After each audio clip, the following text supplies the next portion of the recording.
जय जगन्नाथ शुभ सकाळ आपणमानଙ୍କର दिनଟି शुभमय ହେଉ मंगलमय ହେଉ। ମୁଁ ଦେବାଶିଷ ପାଢ଼ୀ ଆପଣମାନଙ୍କୁ ଆମର ଶ୍ରୀ ଗୋପାଳ କୃଷ୍ଣ ଆଷ୍ଟ୍ରୋଲୋଜିକାଲ ୟୁଟ୍ୟୁବ୍ ଚ୍ୟାନେଲକୁ ସ୍ୱାଗତ ଜଣାଉଛି। ଆଜିର ବିଶେଷ ତଥ୍ୟ ହେଉଛି ଭୀମକୁଣ୍ଡ ଉପରେ। ଭୀମକୁଣ୍ଡ ଏକ ଅତ୍ୟନ୍ତ ପବିତ୍ର ଏବଂ ରହସ୍ୟମୟ ସ୍ଥଳୀ।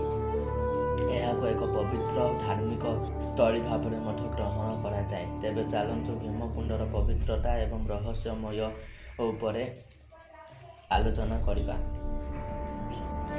ମଧ୍ୟପ୍ରଦେଶର ଛତରପୁର ବୋଲି ଗୋଟିଏ ଜାଗା ଅଛି ଏବଂ ଏହି ଛତରପୁରଠାରୁ 77 କିଲୋମିଟର ଦୂରରେ ଭୀମକୁଣ୍ଡ ଅବସ୍ଥାପିତ।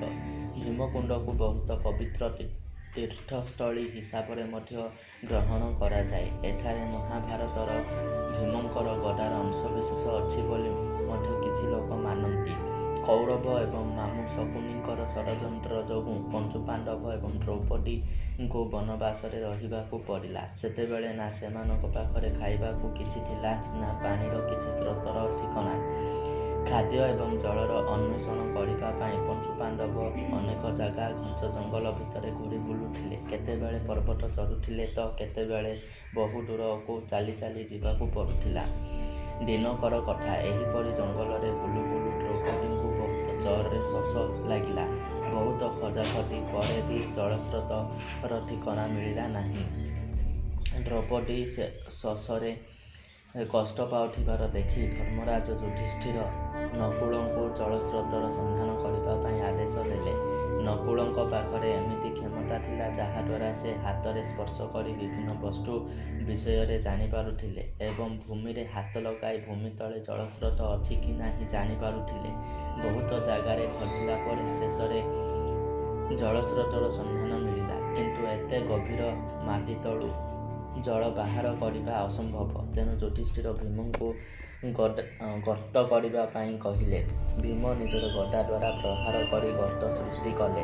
ପରେ ଅର୍ଜୁନ ଧନୁ ଏବଂ ତୀର ଦ୍ୱାରା ସିଡ଼ି ସୃଷ୍ଟି କଲେ ଏବଂ ଏହା ବିଶ୍ୱାସ କରାଯାଏ ଯେ ସେଠାରେ ଭୀମଙ୍କର ଗଦାରୁ କିଛି ଅଂଶ ଝଡ଼ି ପଡ଼ିଯାଇଥିଲା, ଯାହାକି ଏବେ ବି ମଧ୍ୟ ଅଛି।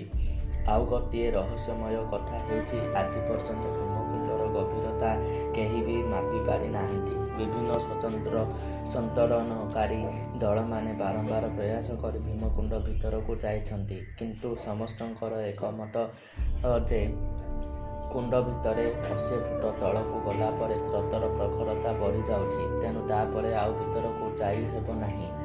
ଯେଉଁଥିପାଇଁ ଆଜି ପର୍ଯ୍ୟନ୍ତ ଏହା ଗୋଟିଏ ଆଶ୍ଚର୍ଯ୍ୟମୟୀ ଜାଗା ହୋଇ ରହିଛି ଏବଂ ଭୀମକୁଣ୍ଡର ଗଭୀରତା କେତେ ଅଛି ତାହା ସମ୍ପୂର୍ଣ୍ଣ ରୂପେ କେହି ବି କହିପାରୁନାହାନ୍ତି। ତେବେ ଆପଣମାନଙ୍କୁ କ'ଣ ଲାଗୁଛି? କ'ଣ ସତରେ ସେଠି ଭୀମଙ୍କର ଗଦା ଅଛି ବୋଲି ଆପଣମାନେ ଭାବୁଛନ୍ତି କି? ଏବଂ ଏହିପରି ଆହୁରି ଆଶ୍ଚର୍ଯ୍ୟମୟ ଜାଗା ବିଷୟରେ ଜାଣିବା ପାଇଁ ଯଦି ଚାହୁଁଛନ୍ତି ତେବେ ଆମକୁ କମେଣ୍ଟ ମାଧ୍ୟମରେ ଜଣାନ୍ତୁ।